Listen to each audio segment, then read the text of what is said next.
नहीं देखेबे कोई नहीं लोग और कम से कम हम मोबाइल बनी लो कम से कम हमरो देखी हमरे कहे के मतलब हमार प्रोग्राम के देखी लो बताई है तो ना इला सा है तो ना गइला सा अब अगर ओकनी के बेरा कुछ ना भइल जाए हमरे आवते के चार बार रास्ता में खूटा गाड़ा के भाग लेगा ई बताई लोग अभी देख के ना जदो भाई भात खावला थक जा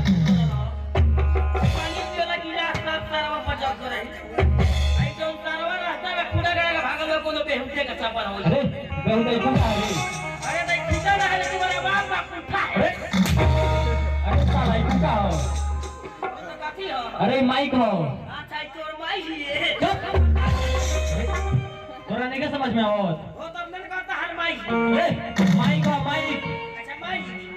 हाय का भाई वो माइक्रोफोन हो अच्छा तोर माई ना तोर माई के फोन हो अरे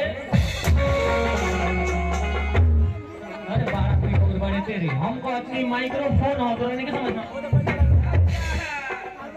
ये क्या माई के फोन हो अरे गाड़ी माइक कहते ना देख माइक भाई में ना भाई माई के स्टैंड हां हाय बोल हाय का लटकल पोचौनी देखा ना जान रे अरे उतार हो यही सारा हवा सार हो तोरा सार नहीं होगी तोरा सार नहीं का रे हम हाय तू जमाना तो तार बाप के दही जाओ जब ये बेउ जात का तू सब लोग जी बतिले बड़े वो तो हमने कहलिया तार हो हां तो तार कौन ना अच्छा भाई ये माइक है हां ये स्टैंड है हां भाई ये तार है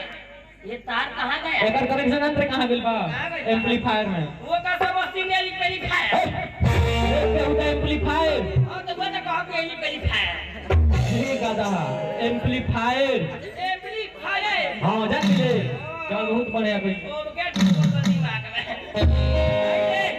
अच्छा ये माइक है हां भाई ये स्टैंड है हां ये तार है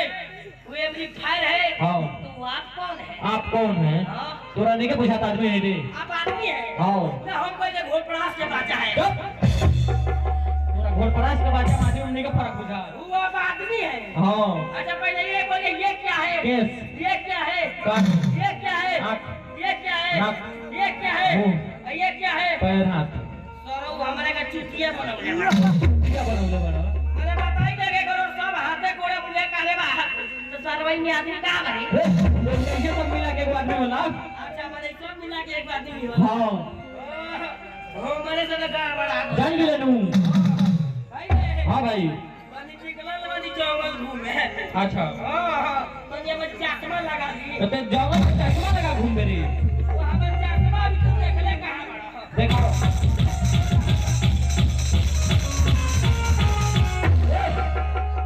रे पे उड़ा कंपनी का चश्मा रे ये मेरा चश्मा है ये मेरा चश्मा है हमारे नाना जी मरते समय में हमरा के देख के मोला बड़ा अच्छा देखरा में तुमको खूबी बड़ा काट रे अगर तू यहाँ लगा के पहाड़ में के चिमटी के तू देखा तारा हां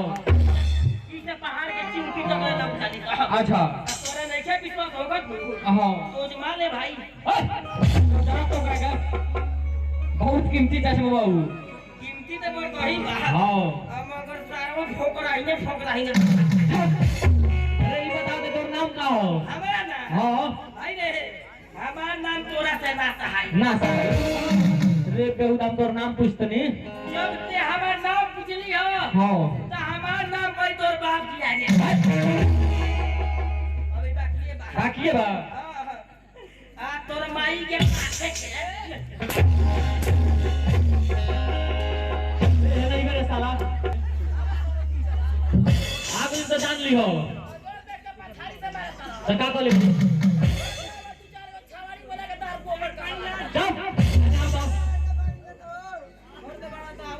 रे बेहुदा पहले ई बताऊ तू कैसन नाम है रे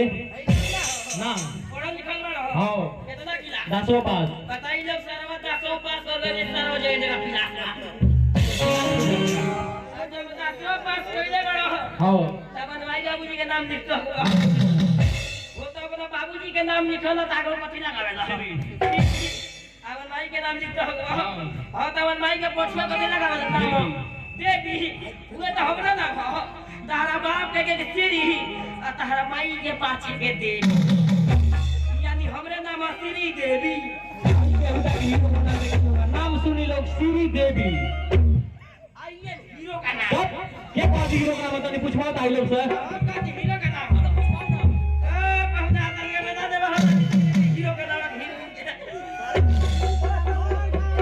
आई दीदी का नाम वो कहो भाई जे हमरा दीदी के नाम सीधी तोरे दीदी के नाम है हम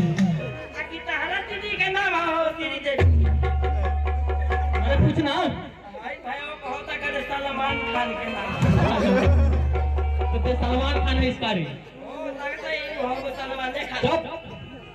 पूछ बढ़िया से बढ़िया से पूछ ली हां ओ भाई रे हेने पाछे से आ जाएगा काची रे कहो तो रखा दे श्री देवी मौका का नाम हो मौका के ओहे काटा लगा रे तो अरे तो कहां से गड़बड़ा गई चुप बहुत हमरा से पूछ बताओ ना पूछ काची के नाम अरे हीरोइन के नाम हो अच्छा हीरोइन के नाम हो हां ओम कोई जे हीरो का नाम चुप आज से अपन नाम चेंज कर लिए आज से अपन नाम चेंज कर ले हमू बानी हमें भाई रे आज ऐसे तो हम नहीं कहते ना कि है तो बता हां हां भाई अपन नंबर नोट कर ले तोरा एरिया में तो फोन करे तो देख प्रॉब्लम बा मोबाइल में कॉलम बा कथि नंबर ली रे आज पहिला हमारे एगो बात बता काथी रे से कोनो छिहातरा में धराई दो निस्तान में तर फाटो चुप अरे बेहुदा तोरा नंबर दे बा तो नंबर दे नोट कर हम याद करे 978080 978080 अब तू पाठ खोलो हम धीरे धीरे कोस रे तारा बाप कर रही चल कैसे ओ माय गॉड पहले बताओ तोरा बाप का कंपनी में का रे अरे आई नेपाली सिम कर रहे हॉस्टल के अरे वो कहते इंडियन बड़े तोरा था नहीं है इंडिया में बात हां इंडियन सिम का नंबर दे जियो के हमारे बॉडी वाली आदमी ना हम इंडिया के नंबर लेके घूमे हां तो बोल लिखा हां बोल लिखा 96 हुलो 96 हुलो आ नंबर निकले तो फोटो नहीं अरे साला पिटो तेना सुधर बे का रे खाली ने रंगे जगह देख के मारा पूरा नंबर देगा नु हां तो तनी बढ़िया नंबर दे कि तो हमार बात हो जाए हां तो भाई हमारे नंबर नहीं के देगा काहे रे और तो चल नंबर तो लगा रहा अच्छा चल अभी नंबर चल अच्छा पहले ये बोल काहे ना रंगे जगह देख के मारा पारी अरे तो तोरा शरीर में टाइट जगह कहां बा बताओ हमरा के अरे तोरा हत्या मार के शरीर में कोई टाइट जगह ना भेटाई ना भाई जगह बाबू कितना टाइट बा हां रे तो बहुत टाइट बा टाइट बा हां कोई तो कुछ और नहीं टाइट ओकरो टाइट बा भी वो भी तो एकरो से टाइट बा दे देखाओ भाई टाइट हां रे टाइट बा सब टाइट बा सब टाइट बा हां हाय जगह के बेटा टाइट बा अरे सारा टाइट करे सब दहिया का टाइट टाइट ऐसा कर का रे वही मेरा सवाल कर लड़वा का लड़बो का आई हाथ में देख करे नु सोनी देवल का साले एक हाथ मार देम तो 2 इंच नीचे चल जीबो पूरा हाथ सोनी तो मत कहो हां आ तो केहू देख ले सोनी लिवनी के हमरो हाथ में अगर हम तरफ मार तो जमीन के अंदर पूरा रे बात समझ के लड़बे का चलो रे हां आजो आजो आओ सलाम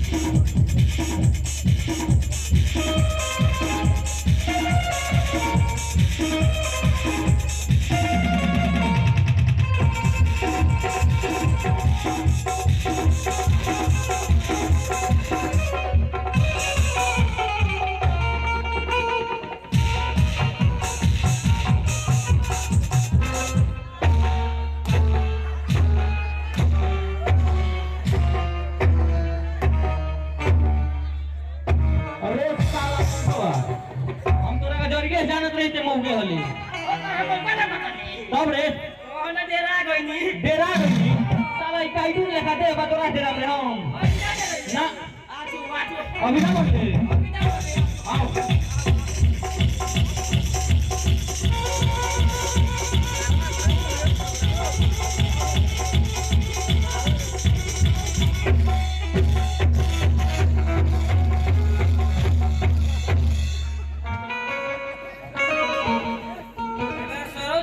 बजी बताओ बारे मार बता देखबो ई बताओ तो गुरु के हरे नाम सिखाए वाला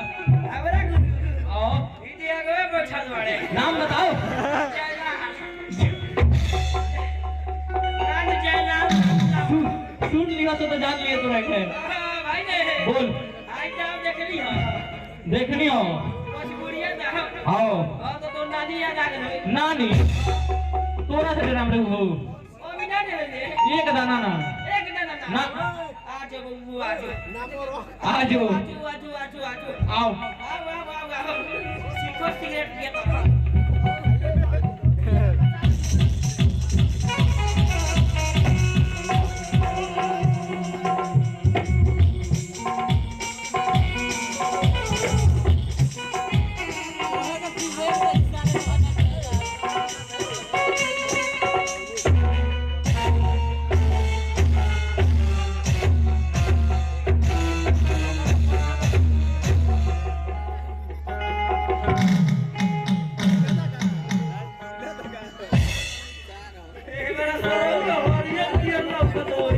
अगर मर गया तब हम केकरो बात के लइका होई तर लड़बे रे हां भाई अब ना लड़म कर सब ना हां जाता नहीं अरे अब पर से सुधार ना बिगड़त खानदान को लेकर का तरह अच्छा खुश रहो एक बात बताई रे आई गेड़ा सिंह हलुका रे तो का हो तोरा बुझाते कि अपना शादी के मौके अपने मुर्गे गाय से रखले बानी अच्छा तू कोतरा गेड़े के सीमा अच्छा ठीक बा तो भाई हम जात नहीं हां तो जो कहते हैं bye bye bye bye bye bye bye bye हम सर तू गाय हम सार तू गाय हम तो गाय बुझात नहीं रे अपने मौसा कहले कौन सुनाई देला ज्यादा सुनाई देला तब सुनाई अरे तोरा के ना कहनी हो तो केकरा कहल हो ई बताओ हम तारा के बंदे काहे तू कोई तू का कोनो हमर सार हो ए हम ढेर बोलबे नु कलाड़ो पकड़ा तारा कलाड़ो पकड़ ले चला गौवा में घुमावा अपन काम कर हम जात नहीं अपन काम ना करे तो तोरा घर में जा दे बताई ना भाई करे छोटा बा ओसा चटाई चटले में भाई वाले चाप के लाले को देला बा दिमाग भाई रे जाते रे जो केस हजाम के काटल ना हो ई तरह लागत कोनो छिहा करा में धराई दे एकर केस कटाई दे बाप रे बाप और ये केस कटो ले बा हो तो जाई दिन अब एकरा लिए रहनी तो जमा दे रहो बाबा हमार क्षेत्र में चलो करो के ईटा से मार गई तो मीठा फोड़ दे हम ओहो हो तो का कहिए ना कहीं हो तो तने तू खाते बा अब जी को तो चार आते बा अब तो बढ़िया में कहिए ना तनी कि यही बड़ा खुशी की बात बा कि आप सब शांति बना के नाच प्रोग्राम के देखत नहीं शांति बनाइए और शांति बना के हमारा प्रोग्राम देखिए आदरणीय भैया और भौजाइयो चाचा और चाचियों फूफा और फूफियों आपके सामने कुधरम के कुधरम महाबेटीदार कन्हैया कुमार पिटौर पधार जब बैठे हो सो जाए तो सोई वहीं पर समाप्त हो जाए काली मुर्गी उजली हो जाएगी जो ताली नहीं बजेगा उसके हाथ में खुजली हो जाएगी गारंटी के साथ कहता नहीं भाई बहुत यही भाई एक घड़ी के छावारी को देखते वाली लोग बाप रे बाप इन लोग कैसे काटावा बता लो सब तिरेवे अब बीच में फूल गोभी काटावा बता लो पानी चोर ले लिया गर्मी के दिन में इन लोग को चूस पैट कहाँ रहता है इन लोग के चूस पैट रहता है भाई तू बीता भेगई फूल नहीं रहता बताओ ना कि देखा था तो कहो तो देखो ना हम लोग को अब के पोखरा में पानी छूट निकलल बाका और यही भाई तो कहला जे बाप महतारी के चरण में चारी धाम होले गलत कहला हमारा नजर से देखी तो हम अपना मेहरानी के सब कुछ मानिए ऐसे मेहरानी के मानिए कोई घर से कोई बोहरी से घर में जहाँ जे बाबू माई भेटा जाही हाई काम ना भइल हाउ काम ना भइल ओ कनिया के कोट को धर के मारे पेट ना भरेले अब तो को सुख मेहरानी को दी ए जी आई ना खाली तब यही के बाप रे बाबा धाम नहा के लौटल बानी आ कोई हमर बाबू जी मर गइल त कितना गांव टोला पड़ोसा के बुढ़वा जी त तू छुपा जब वो छुपा जा काहे रोले बड़ा तारा बाबूजी जी ने मर गया ए बेरा समझिए तार बाप हम बानी अब माई मर जाई त कितना गांव टोला पड़ सके बुढ़िया जी तो कोई दिन चुपा जा वो चुपा जा काहे रोले बड़ा तार माईए ने मर गई ए बेरा समझिए तार माई हम बानी अब मेहरारू मर जाई त केहू ना कही जे चुप हो जा वो चुप हो जा मेहरारू हम बानी भाई हमार बाबूजी के तबियत से बीमारी हो जाए कोदियन चौक में गोली ले जाए के ना जानी हमार मेहरान के हेतनो सुख का पार दुखाए लगे त नरकटिया गट पैदल चल जानी नरो त देर खो और आई भाई बरबाजी रोपला झाऊंगा के कहा तो जन्म गइले कौआ घूम घूम के खाए लगल मुनिया त जन्म गइले जात के नुनिया भाई लोग रोपले कोला बारी में और हुआ तो जन्म गइले जात के थरुआ हां भाई लोग पढ़ला चौथा तो नहीं यहां तो जन्म गइले जात के मिया भाई लोग चलावला तलवार तो जन्म गइले जात के लोहार भाई लोग कहला उसहर तो जन्म गइले जात के मुसहर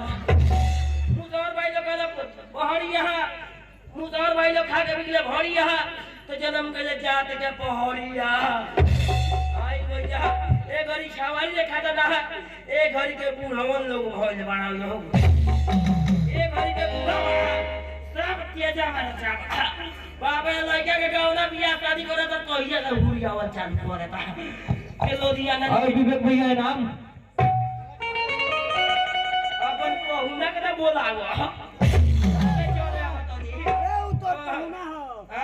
पौना छोड़ के पौना तू हमार सार हो ये नरवा सार भाई बात तू कहलो बाप रे बाबा ओए बोल बड़ा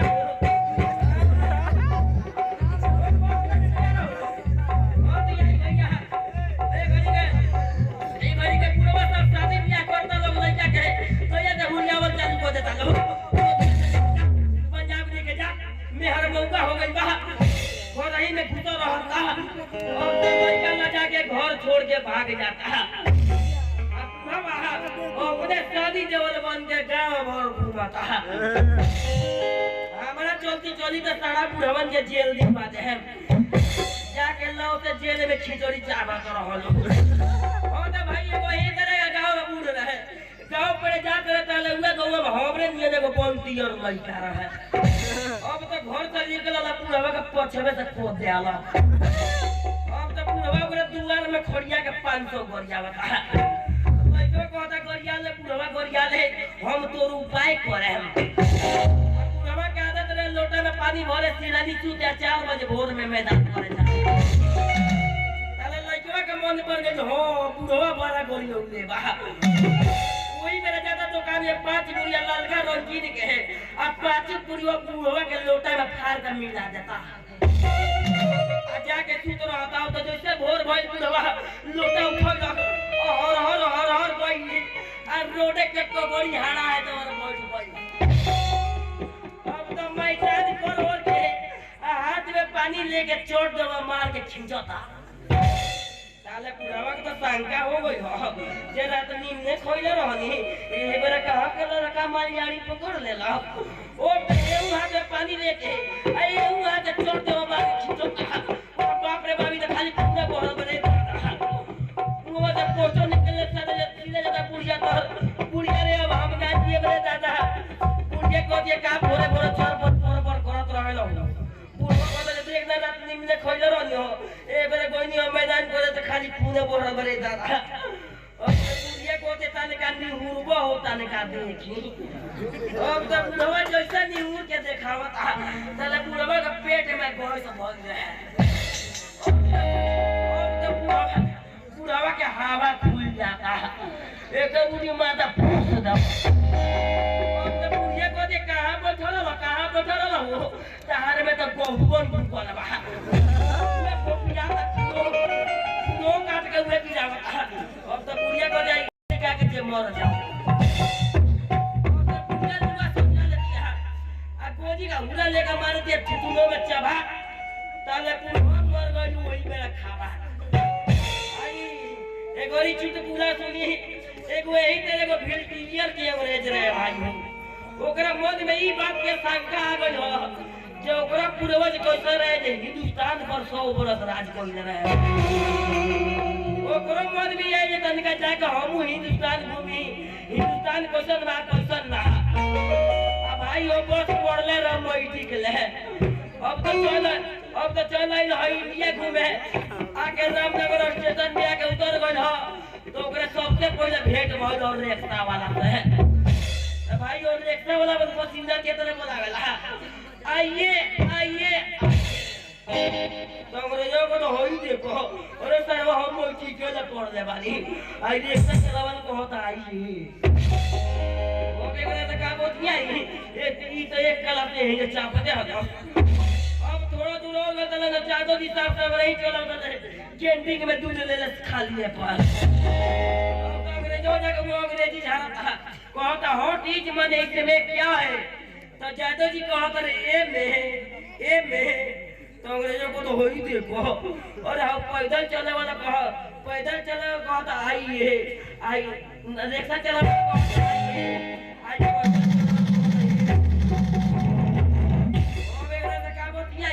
इधर 5 गला से ही चाप दे आई भैया सब बात कहत नहीं मगर अपने बाप ने की कहा आ टाइमो देखत नहीं बहुत ज्यादा हो गए बाप रे बाप आधा रात मत के भोर मिनट फिरदार सके अब अपना दीदी घर चल बानी हो अच्छा ना होई तो हम निकल आता नहीं हां तो चलो रहा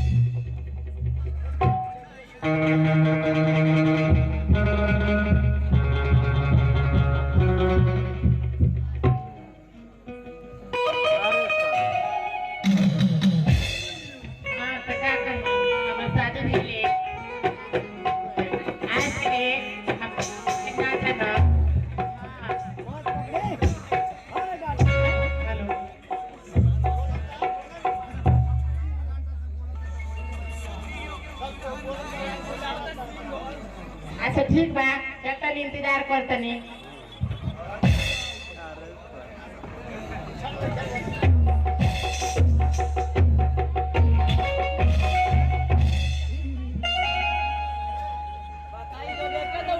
दीदी के घर ही जा गई हो ओ बड़ा मॉडल के घर बनल बा बाप रे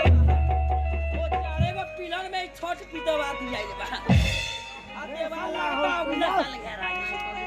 अच्छा चाल करो तो ये ए घर में के बा अरे कौन है रे अरे हाय मोय के फेफड़ा सर होई बा तो पारते नहीं चलो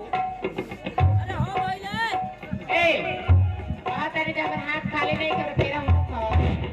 अरे हमें का देखे कि हो भयो ए हमने की जी तने अपना नाम बताओ अरे तोर छोट भाई बोलता नहीं आए भाई लो अरे रू अरे जल्दी कमरिया खोलना रे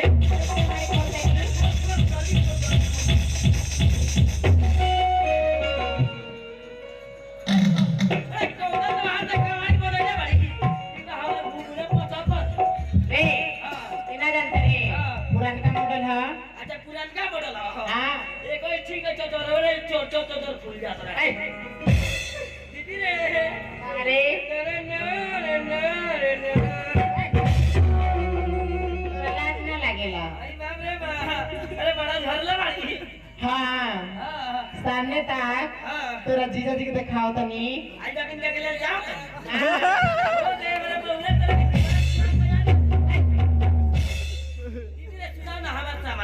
रे और क्या होता रहते तोर समाचार हम सुने कि तू अपन समाचार सुनबे रे दीदी रे हम अपन समाचार का सुनाई तारा तोरा घरे आओ तो 12 बजे से पिटाते आज भाई एगो पाता चिना ले कोना जात हम पिटा के आवत हूं ए बे भाई लो कौन अपन समाचार अरे हमार बढ़िए बा ठीक बा बाबूजी के सुनाओ बाबूजी अरे बाबूजी फ्री चलल बड़े खाली चल रहल बाड़े अच्छा निमन बारा अरे आ ढेर दिन हो गल माई से बतियैले ऊ कैसे बिये रे दीदी रे अरे कहां भाई रे तोरा ए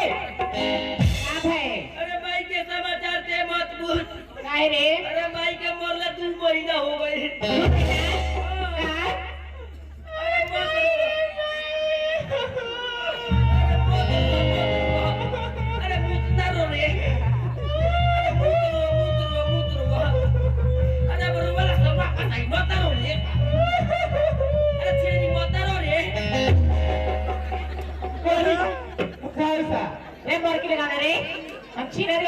अरे हमारा पाछे के कच्ची मिट्टी के गोदाम है तो भाई देखा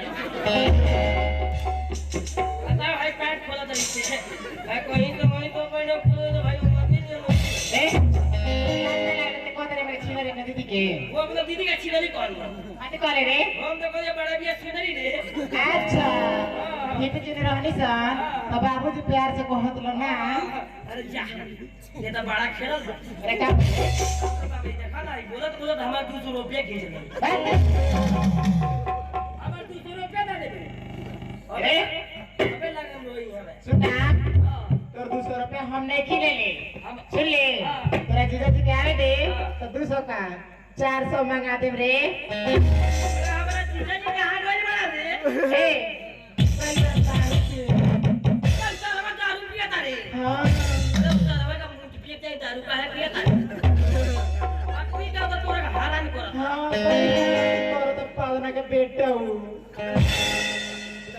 अरे पालना का बेटा हम मर की लगाओ ना अरे पालना का बेटा बोले हमने के बाबूजी ना पालना तो रहे रे पालना का बेटा अरे मोरबा पड़ेला अरे का कर बाबू बड़ी हैरान करेला रे बड़ी हैरान करेला हां आई दादा रे दादा आवे दे सरवा की आज हमरा को बोले तो फरिया लेवे दे सुना ते होने जाके ओढ़नी ओढ़ के लौस लुका के बैठ जो आज सरवा के देखी ना भैया हमार मेहरारू पैसा देले पिया मीट किने के आज इतनी चौक पर मीट बनले नहीं थे अच्छा चल बिना देख रे मीट ना ले जा मेहरारू ए आगे नी काजी हां आ गई ने आगे नी मिटवाती मीट कहां मिलो ना मिला ना करो के मीट के भीतर के घूम के आ मीट बनले ना रहे ना बन रहे ना हां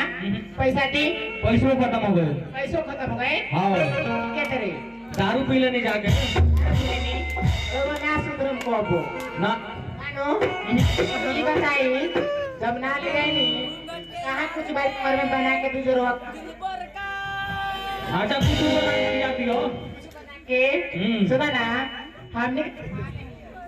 माने भाई बड़े भाई लोग अच्छा ठीक बा हम बना खिया देम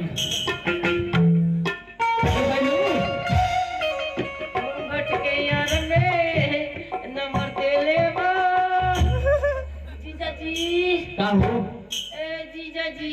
रउआ सब अपन समाचार हम का सुनाई नेपाल के ढलाई में कमात जीव हरान हो गइल बा आ जरिया से हाय नाच लेनी बाप रे हाय लइका उलौला के मारे हरान को दे तरफ भाई तार बैठल बैठल गोड़ दुखा गइल होई वो तो कहूं के परी उठाई लो रुको जीजा जी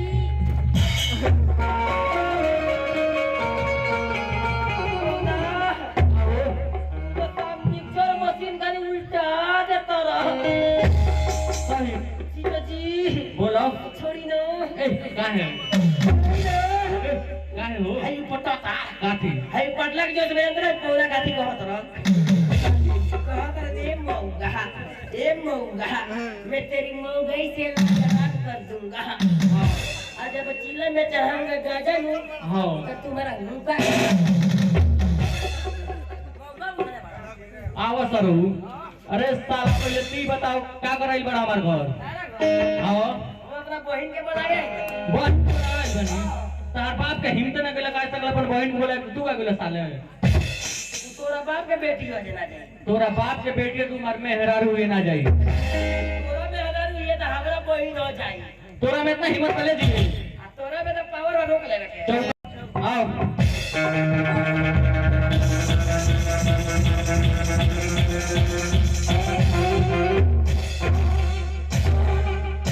कहां बैठे बे भाई लोग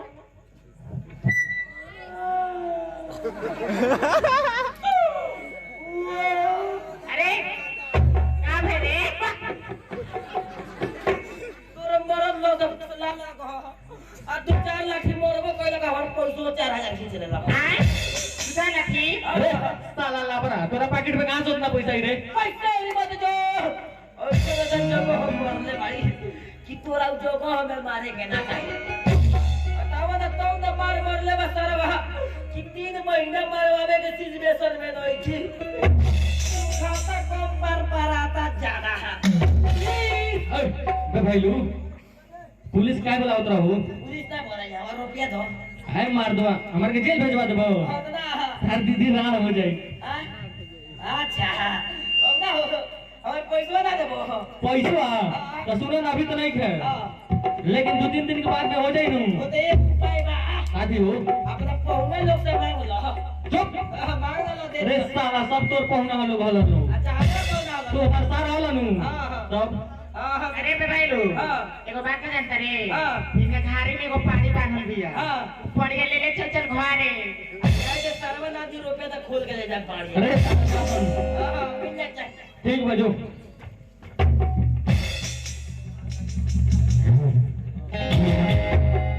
ये मेरे दोस्तों अभी देख रहे थे कमर